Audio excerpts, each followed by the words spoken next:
Viens là, je vais t'apprendre à courir plus vite sans te fatiguer, dépêche-toi. Hey les amis, aujourd'hui on se retrouve pour voir comment gagner 30 à 60 secondes sur vos sorties en course à pied tout en étant moins essoufflé, avec une fréquence cardiaque beaucoup plus faible. Restez bien jusqu'à la fin, je vais vous donner comment organiser vos semaines et je vais vous donner un PDF pour vous aider à réaliser cet objectif-là. Donc moi c'est Thomas, je suis kiné du sport, je suis coach, j'ai accompagné plus de 100 coureurs à accomplir leurs objectifs et surtout sans douleur. Ça fait 20 ans que je fais des sports d'endurance. Aujourd'hui dans cette vidéo, on va voir déjà pourquoi ta fréquence cardiaque elle augmente quand tu accélères en course à pied. Pourquoi avoir une fréquence cardiaque plus faible à la même vitesse, voire à une vitesse plus rapide, et bah c'est un bon outil pour t'améliorer et pour aller plus vite sur tes objectifs. Et troisièmement, on va voir comment concrètement mettre tout ça en place. Et vous allez voir que la fréquence cardiaque, c'est pas le seul élément qu'on va voir et c'est peut-être même pas l'indicateur le plus important. Donc déjà, pourquoi ta fréquence cardiaque elle augmente quand tu vas accélérer en course à pied? En gros, ton cœur, il va pomper du sang et son but en pompant du sang comme ça, c'est d'amener de l'oxygène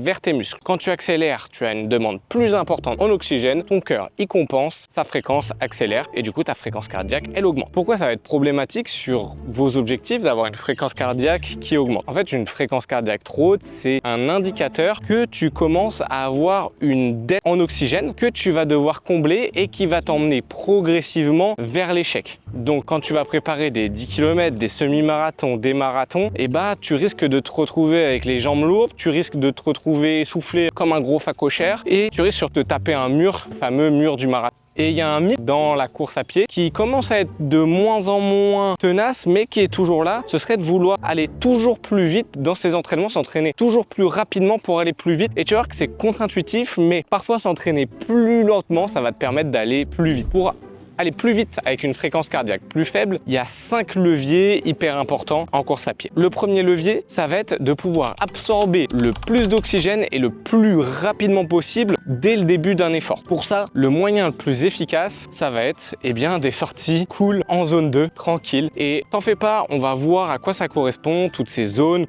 quels indicateurs utiliser, mais vraiment sortie tranquille, longue, à basse intensité. Le deuxième point, c'est que tu dois amener le plus de sang et le plus d'oxygène à tes muscles. Et là, pareil, le plus efficace, ça va être de faire des sorties cool, tranquilles, des sorties longues en zone 2 à basse intensité. En fait, là, le but, ça va être d'aller créer des nouvelles routes, des nouveaux faisceaux sanguins qu'on va appeler la capillarisation pour amener le plus d'oxygène dans le plus d'endroits dans ton muscle. Ensuite, le troisième levier, ça va être que ton cœur, il arrive pour chaque battement à envoyer le plus de sang possible. Donc, qu'il soit le plus efficace. Le cœur, c'est un muscle, il doit être le plus fort possible. Et là encore, je me répète, mais le plus important, ça va être vraiment des sorties très longues et à basse intensité pour lui donner déjà une bonne endurance et donner de la force à ton ventricule gauche qui est le ventricule qui expulse ton sang dans ton système vasculaire. Le quatrième levier, ça va être de faire de tes muscles des vraies usines à énergie. Donc d'avoir ce qu'on appelle le plus de mitochondries possible. Je vais pas rentrer trop dans les détails, mais en gros, oxygène plus sucre ou graisse, ça doit créer le plus d'énergie possible. Et pour ça, il y a deux choses à mettre en place. Il y a encore une fois les sorties longues à basse intensité pour développer un gros réseau de mitochondries, ces petites usines. Et on va avoir aussi besoin de mettre de temps en temps des sorties plus ou moins intenses. Et le cinquième et dernier levier, ça va être d'avoir une meilleure gestuelle de course, une meilleure efficacité dans ta course à pied. Et là, c'est du travail technique, du travail de gamme et surtout de l'expérience, de l'accumulation de volume, prendre son temps là-dessus. Et tout ça, c'est pas moi qui les sors de mon chapeau, c'est tiré des dernières études en physiologie du sport et de la course à pied et surtout des dernières études de 2024-2025 qui ont tendance à confirmer ce qu'on savait déjà depuis une dizaine d'années. Donc maintenant, je vais te poser la question à 1 million. Qu'est-ce qu'on met en place concrètement pour avoir cette fréquence cardiaque plus faible à une vitesse plus élevée? Et tu sais, tout à l'heure, je t'ai parlé d'un autre indicateur que la fréquence cardiaque qui va être important. Ça va être le RPE. C'est ton ressenti perçu de l'effort. C'est une échelle de 1 à 10 qui va te permettre de t'auto-évaluer sur l'intensité de ton effort et ça va être surtout par rapport à la perception de ta ventilation. Si tu es plus ou moins essoufflé ou non, si tu arrives à être plus ou moins dans le contrôle. Donc pour te donner un exemple concret, tu cours à 11 km/h en semaine 1 et tu as un ressenti perçu de l'effort à 6. 3 semaines plus tard, tu cours toujours à 11 km/h sur le même circuit, dans les mêmes conditions et tu as un ressenti perçu de l'effort à 2. Tu as diminué ton ressenti perçu de l'effort pour la même vitesse, pour la même demande, donc tu as eu une amélioration. Et le mieux, c'est même de combiner les deux, RPE et fréquence cardiaque. Et je t'ai préparé un PDF que tu vas pouvoir coller sur ton frigo, c'est l'échelle du RPE. Tu verras avec des indications vraiment simples que tu peux mettre en place à l'entraînement demain demain en t'auto-évaluant gratuitement sans faire des tests qui coûtent une blinde ou quoi. Tu as juste à le retrouver en lien dans la description, tu cliques dessus, tu laisses ton adresse mail et je te l'envoie. Allez, maintenant on va se retrouver au bureau et je vais te montrer concrètement comment on organise une semaine pour avoir une fréquence cardiaque plus faible à une vitesse plus élevée.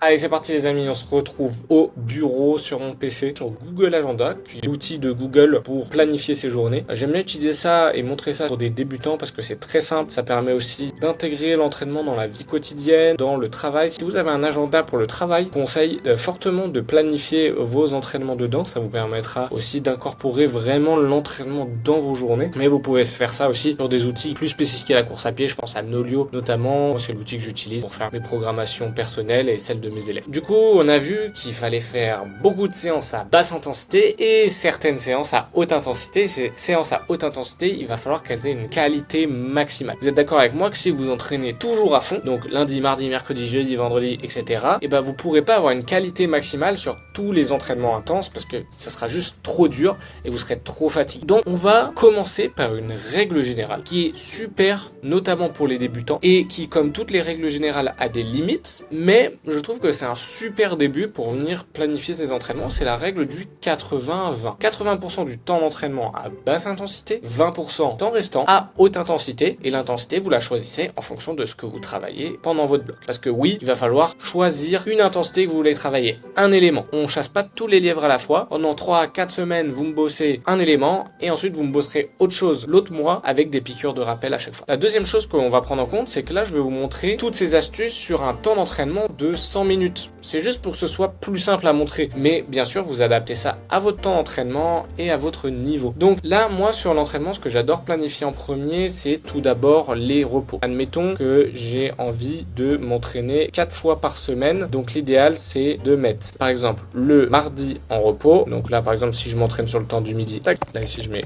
en repos, boum, je mets le jeudi en repos et je mets le samedi, ou je peux me mettre le dimanche, tac, comme ça, après ma sortie longue ici, j'aurai du repos. Ok. Bien sûr, ça, vous adaptez. Si vous avez envie de vous entraîner 7 jours sur 7, vous entraînez 7 jours sur 7. Si c'est 3 jours, c'est 3 jours. Après, moi, je recommande quand même d'avoir une plus grande régularité dans le temps. Vaut mieux faire 7 fois 2 km que une fois 14 km pour votre progressivité à l'entraînement, pour justement ce travail qualitatif et également pour éviter de vous blesser, tout simplement. Donc, on va partir sur le principe de 80-20. On a un budget temps de 100 minutes et il va falloir qu'on répartisse ces 100 minutes dans la semaine. Tout d'abord, moi, ce que je vous conseille, une fois que vous avez fait les repos, c'est de planifier vos séances intenses. Vos séances intenses, moi, je vous conseille de répartir ce temps-là sur 1 à 2 séances dans la semaine. Donc, par exemple, je vais dire que mes intensités, c'est, admettons, le lundi et le vendredi. Donc là, on sait qu'on a 100 minutes en total, donc il nous faut 20 minutes d'intensité. Je mets ma séance intense ici, et à l'intérieur, j'avais déjà préparé. J'ai mis 2 fois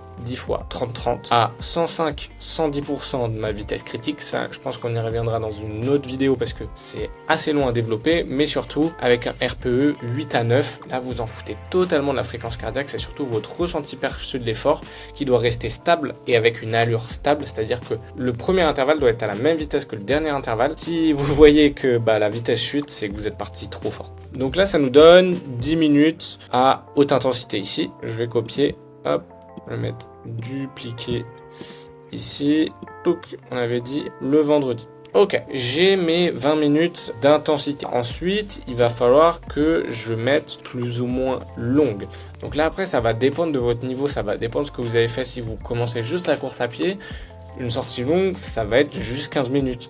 Si vous avez un niveau un peu plus important, on va être sur 45, 50 minutes, 1 heure, voire beaucoup plus selon votre niveau. Donc là, c'est assez dur à dire. Là, comme on n'a que 100 minutes, c'est un volume très très faible. J'ai envie de partir sur vraiment une base vraiment très très faible pour vous montrer que limite la répartition de la charge d'entraînement est plus importante que vraiment une seule grosse sortie. Du coup, je sais qu'il va falloir que je répartisse 80 minutes, donc 1h20 sur 4 sorties. En sachant qu'il y a des sorties où on a déjà nos intensités. Donc moi, ce que je vous propose, c'est que sur nos sorties intenses, on rajoute 10 minutes de zone 2. Donc par exemple avant, tac. Comment on sait qu'on est en zone 2? Pour débuter, on peut prendre une valeur simple, c'est être en dessous de 75% de votre fréquence cardiaque maximale. Votre fréquence cardiaque maximale, vous pouvez prendre aussi une mesure simple, c'est 220 moins votre âge. Alors attention, ces calculs, ils sont pas exacts pour tout le monde, c'est une moyenne.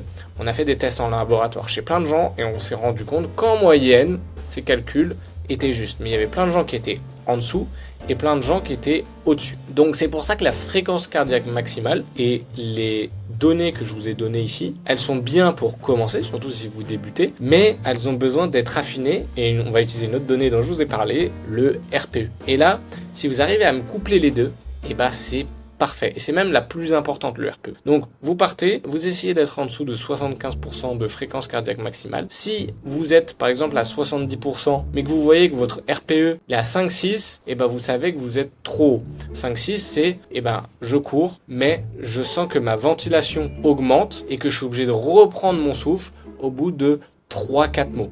Et je peux pas faire de phrase complète. Donc je répète, au début, on essaie de rester en dessous de 75% de FC max. FC max, on va prendre 220 moins l'âge. On arrive dans le bon ordre de grandeur et ensuite on affine avec le RPE. Et bien sûr, si vous êtes beaucoup plus avancé, et ben là, moi, je peux que vous conseiller d'aller faire un test en laboratoire. Là, au moins, vous saurez à quel pourcentage de fréquence cardiaque se situe votre vraie zone 2. Donc trêve de bavardage.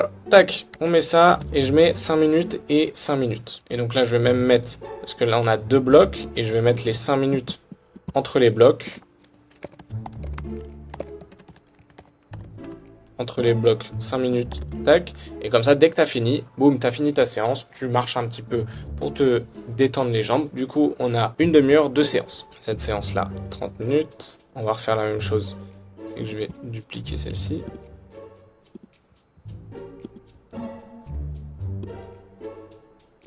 Tac, du coup, là, on a 30 minutes et 30 minutes, on a déjà 1 heure, 60 minutes, et il nous reste encore, du coup, 40 minutes à mettre en place. Là, moi, ce que je vous conseille, c'est pour ça que c'est bien de d'étaler sur plusieurs jours. Si on n'avait que 3 entraînements semaine, on aurait mis une sortie de 40 minutes, mais peut-être que vous n'êtes pas encore prêt à encaisser ces 40 minutes. Donc, moi, ce que je vous conseille, c'est soit, par exemple, de mettre une séance en zone 2 là, de 10 minutes et une sortie un petit peu plus longue parce que c'est important d'avoir ce facteur de durabilité dans le temps ensuite, soit 2 sorties de 20 minutes. Donc là, moi ici, pour mon exemple, surtout si c'est le début, tac, là je vais mettre zone 2, hop, zone 2, 20 minutes. Donc, on va mettre en jaune, boum, et là, on duplique ici. Perfecto. Et là, on a notre semaine à 100 minutes d'entraînement super bien réparties. Et ensuite, on viendra augmenter petit à petit les différents facteurs. Donc là, on a 100 minutes. La prochaine semaine, on va augmenter de 10% la charge. Donc on aura 110 minutes. Et tu vois, là, moi, sur ces 110 minutes, j'augmenterai peut-être d'un intervalle chaque intensité. Et j'augmenterai une seule des séances de zone 2. Tu vois, je la mettrai à une demi-heure, par exemple. 30 minutes. Ou alors même à 25 minutes. Comme ça, avec l'augmentation des intervalles de l'autre côté, on reste à 110 minutes. Donc voilà, j'essaie de faire une explication le plus simple possible pour qu'il y ait le plus d'entre vous qui comprennent ce principe du budget temps et de la répartition. C'est assez simple à faire sur un Google Agenda et vous prenez pas la tête. Il n'y a pas besoin que ce soit parfait. J'adore dire fait, c'est toujours mieux que parfait. Moi perso, j'aide les sportifs comme toi, les coureurs comme toi à accomplir leurs objectifs sans douleur. Je les coach de A à Z, on fait un bilan ensemble, on voit où tu en es, on crée ton programme ensemble. Le but, c'est que tu apprennes aussi à créer ton propre programme d'entraînement, que tu deviennes autonome, que tu ne dépendes pas de moi. On voit aussi les à côté, la nutrition, le sommeil. Donc si ça t'intéresse, tu peux postuler, le lien est dans la description. Bon sinon, on va prendre ton PDF sur le RPE. Après, une fois que tu as fait ça, tu likes, tu t'abonnes et tu me laisses en commentaire le sujet que tu as envie de voir la prochaine fois. Allez, ciao l'équipe!